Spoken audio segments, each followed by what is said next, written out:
سلوا التاريخ كم مجدا سطرنا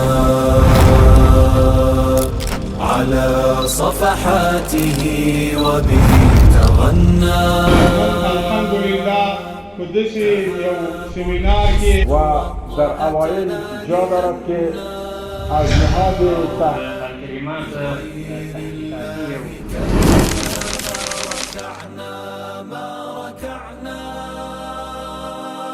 بسم الله الرحمن الرحیم. زه شهرالله د عمرا خان زوی د کابل ولایت د فرضي ولسوالۍ د اختري علي لیسې د 12م ټولګي زده کوونکی.